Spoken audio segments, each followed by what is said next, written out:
On this episode of Cape Media News, Vineyard Wind makes a pitch for waters south of Martha's Vineyard. State senators tour Cape Cod in a bid to strengthen local retail, and women being urged to run for office. These stories and more. This is Cape Media News.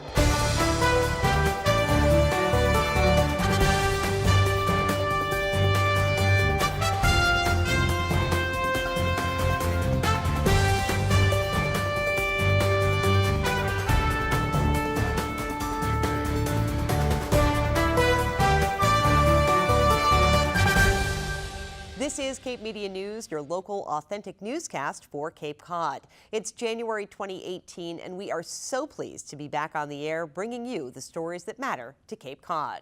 Today, we'll take you inside a plan for a new wind farm, listen to a call for women to run for office, and hear how state senators are listening to the needs of local businesses. We start with news from the county. Cape Cod Commission Deputy Director Christy Senatori is moving up to lead the commission. The Board of County Commissioners voted Wednesday to appoint Senatori as acting director. My past experience, and it's public record, I asked that the town of Harwich that I live in look internally for police chiefs, fire chiefs, even our own manager. And continually people argue that a search is the best way, and in my history it's not proven the case. I've got a file twice the size of this with applications for boards that I've served on, search committees that I've served on. And Jack, no disrespect to you, but the amount, when we went out for a search for an executive director of the, or administrator of the county, you rose to the top very, very, very quickly, and we hired you. But I will say this publicly, though, you didn't beat out a lot of great people. You really didn't. Okay? I want to just say one final thing. So, in his tenure as executive director of the Cape Cod Commission, Paul has essentially built up a national reputation as a land use planning policy and regulatory expert, or just he's become renowned. So I think that the people of Cape Cod deserve at least the chance to look for somebody of equal stature. Not to say that Ms. Senator isn't; she might be. We don't know yet. And that's the other argument I think for a search committee is we at least need to put the effort in to get somebody of equal stature and expertise and ability as Paul has been able to provide for the Cape Cod Commission. Let me ask you right up, as the executive director, do you believe in succession planning? I do. It's part of what is built into sort of my review process too. I believe in it to my core. I started on the second day. I think in order to be a responsible manager, that has to be one of your first priorities, especially in the public sector. Is succession planning, and I have a lot of heartache leaving this job. I really loved it, but I have no heartache leaving the commission in the hands of Christy Senatori. I moved to approve the recommendation dated January 11, 2018 from the Cape Cod Commission Executive Board relative to the appointment of Christy Senatori as acting Executive Director of the Cape Cod Commission effective February 5, 2018. Furthermore, authorize the Chair, staff, and Council to prepare an employment contract which shall include, yet not limited to, an evaluation time frame, a notice of intent, and compensation for the board's review and approval under Massachusetts General Law 30A, Section 2, Subsection 2. Is that a motion? That's it. I will second it. Thank you. It's already been moved and seconded. All those in favor? Aye. Aye. No. Okay, thank you. Paul Niedzwiecki has led the Cape Cod Commission since 2007. He's moving on to become executive director of the Southfield Redevelopment Authority. That organization is charged with the redevelopment of the former South Weymouth Naval Air Station. Senatori will begin her new role February 5th. Up next, a new plan for offshore wind energy is presented to the public. When it's time for me to replace items that I use every day that contain mercury, I try to remember some very important things. Throwing out items that contain mercury is harmful to the environment. Actually, it's simple and easy to collect and recycle them safely.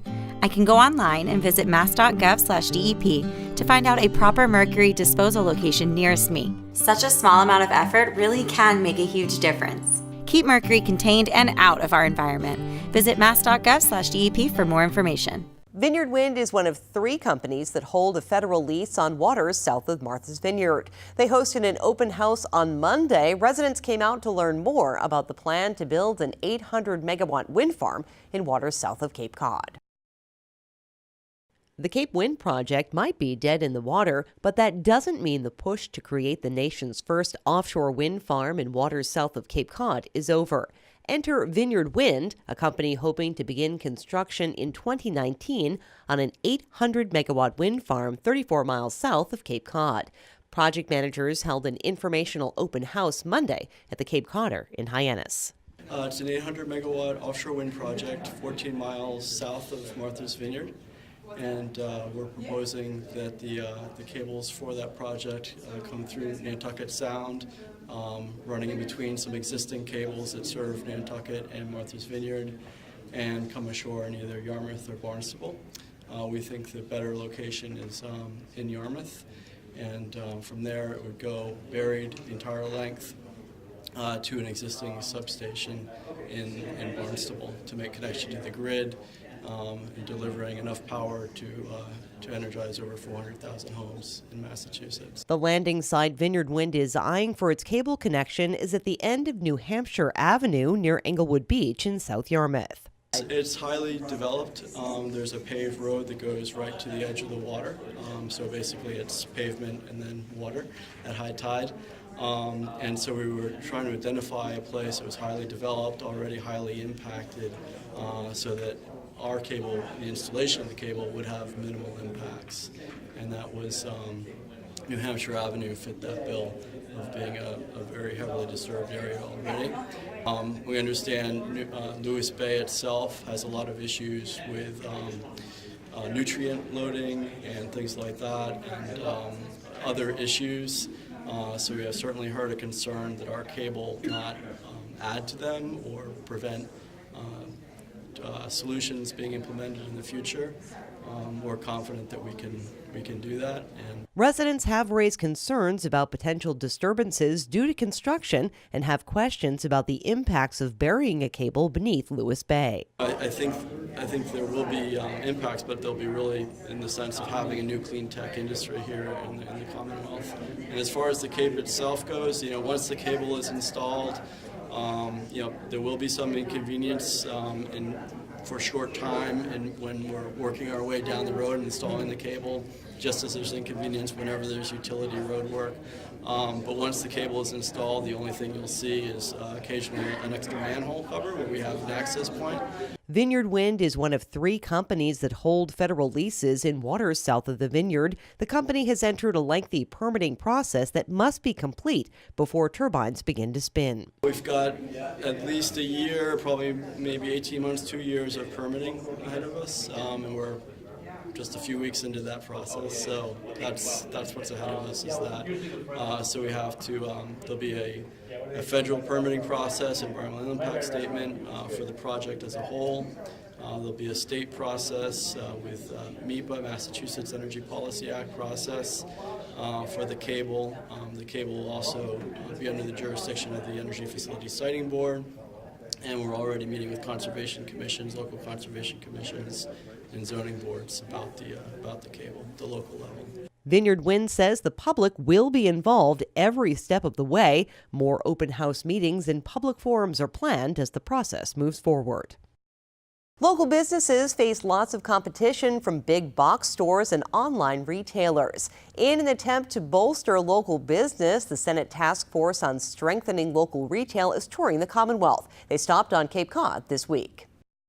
Housing that's affordable, proper minimum wage, available startup funding, all barriers to a booming economy and all concerns raised by local business owners when the Senate Task Force on Strengthening Local Retail stopped on Cape Cod this week. A tour led by Cape and Island State Senator Julian Sear began in Harwich Monday. Senators toured local businesses, then hopped on a Cape Cod RTA bus to head to Hyannis for a listening session at Alberto's Ristorante.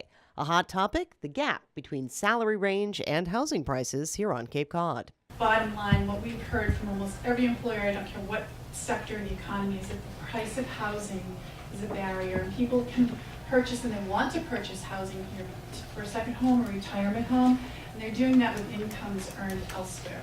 So our incomes earned here don't always match what the housing prices are. In our company, only about 2% of our jobs are actually require an advanced degree. So we are a company that really looks to train and promote from within. And again, we're struggling with trying to find places for people to go and live. So consider that when you're in your meetings. High healthcare costs, and housing costs aren't just high on Cape Cod. This is a problem all around the country. How we need to build up our downtowns. You know about the best practices of, of sewering and having the downtowns have retail with residential above the retail with small apartments that are affordable and people walk to work, and that leads to a cleaner environment where people are living and working in their downtown. A call was made to increase state funding to assist small businesses. Unfortunately, though, the funding that we get from the state to do this work, you've cut by 65% over the last 3 years. Senator Sear was successful with a great amendment to restore that funding to the FY16 levels, but when it came out of conference, the funds were actually below the FY17 level.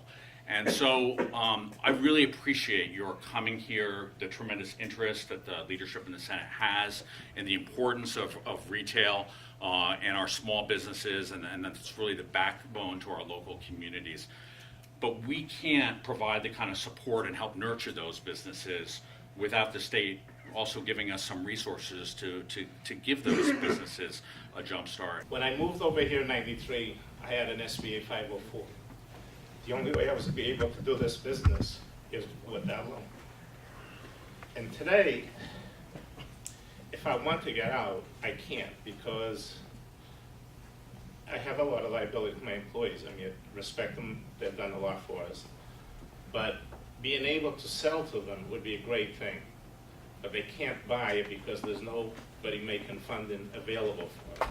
Senator Sear asked business owners to talk about minimum wage. But what I'm really curious from our business owners here is around the minimum wage, and I hear two competing stories. One, that a lot of businesses are paying above the minimum wage simply because that's the cost of living out here is so high. It's really difficult to retain employees who are making $11 an hour, let alone $15 or $20 an hour. I think the working wage, the living wage on Cape Cod, I think, is closer to $26 an hour. Right, well, what if you hire teenagers? We're gonna pay our teenagers $15 an hour to give out ice creams or sell ice creams or work in our hot dog truck or things like that. So in some cases, there are unintended consequences of all these things that I think are the biggest part that small business owners struggle with, because it's not that we're completely against them. I wanna pay my employees more. None of my employees make minimum wage, but I don't wanna be forced to be having to implement those things without, nobody helped us implement a time tracking system. Working on the smallest margin that I ever have been, just to keep the doors open and to employ people. Had there been an exemption for 14 to 18-year-olds, I could have saved a little bit of money and taught these kids how to work.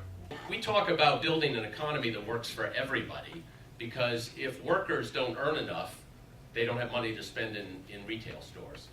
If retailers don't earn enough, they can't give jobs to people. Like, we're all in this together. And so, I mean, that is the motive behind the referenda, even if it feels like it's coming at you in a negative way in some ways. I think we need to look at things that are a win-win, that are not a zero-sum game, to make up for those things. The task force is traveling around the state, gathering data in several different communities. They're expected to release a report on findings this summer. Up next, we'll take you inside the Cape and Islands Women's March.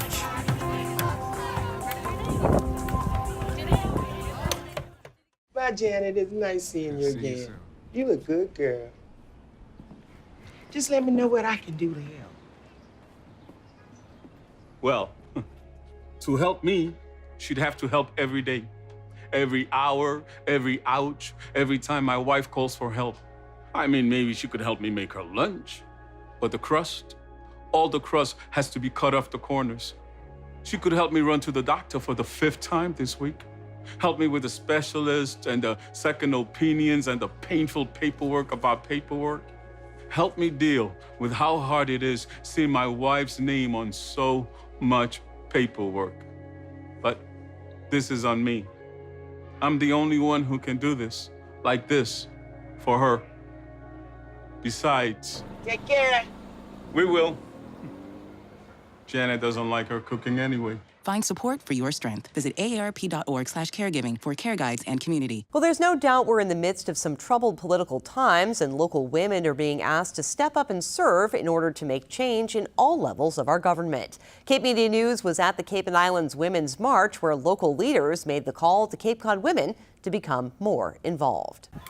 The women of Cape Cod are being urged to run for office and came out in full force last Saturday to celebrate the 1-year anniversary of the historic women's marches held nationwide. Can you believe it was just a year ago that we took to the streets, we took to the Boston Common, we took to parks and town squares all across this country and said, "You will hear our voices."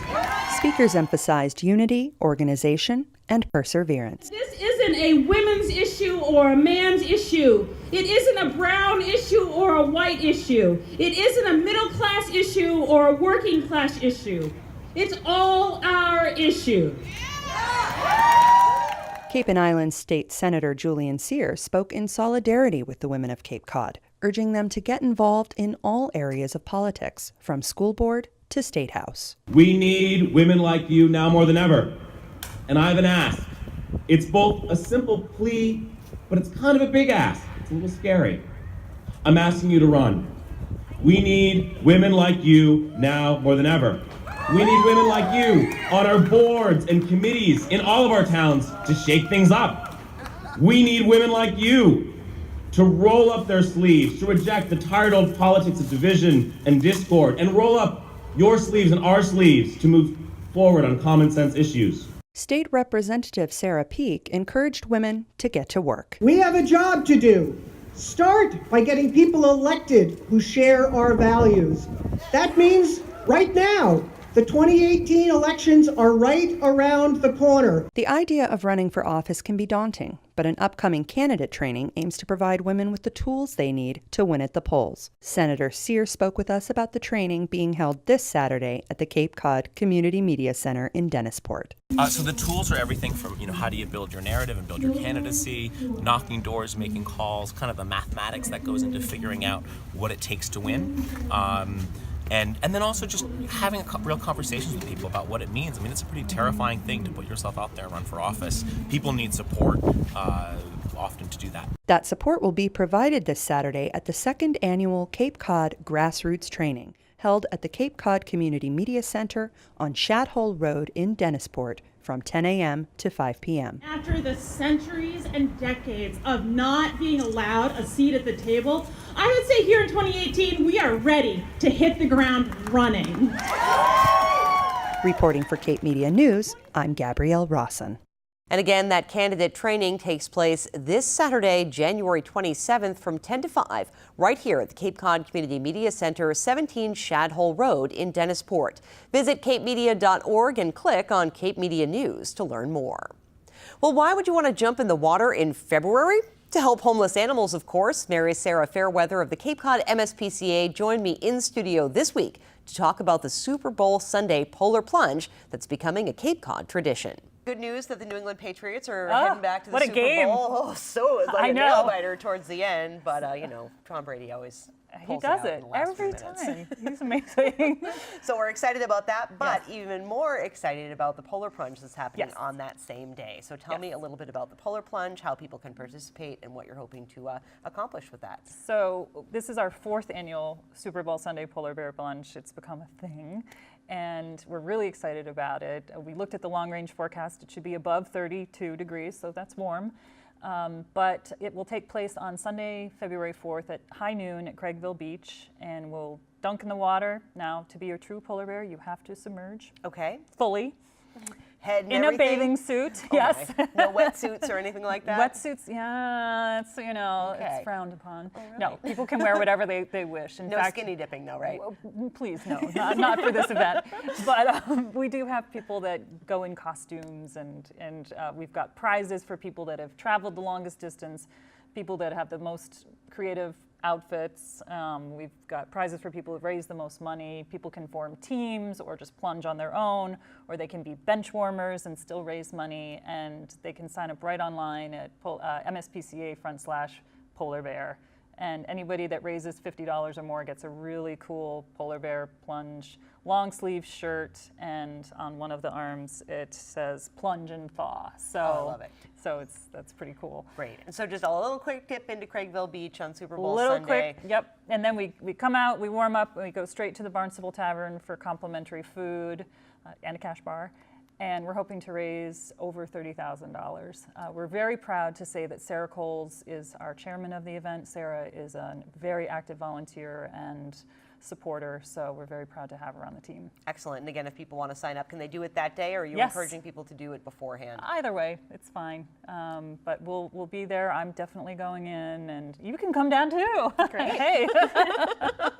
So can you. Oh, okay. Maybe I'll be there with my video camera. Yeah, no, that's I'll fine. dip into the water. That's They totally give me a fine. GoPro and I'll Right. get some shots from under the water. We'll see what Yeah. happens. At least it's not 6 degrees out, right? We'll Right, see if this no. warm trend continues. If it's a day like today, I'll be okay with No, that. every dollar goes to supporting our operating budget, so it allows us to do what we do every day, care for the animals, provide programs for people that need us in the community, and a whole lot of other services. Wonderful. So, very critical funds. Thank you so much. Thank Well, you. Mary Sarah Fairweather and Katie Donahue from the MSPCA, and of course, little Barry up for adoption. Thank you so much for Thank joining you. us, and we'll see you on Super Bowl Sunday. Coming up next, we'll get the skinny on when we'll see more daylight here in the Northeast.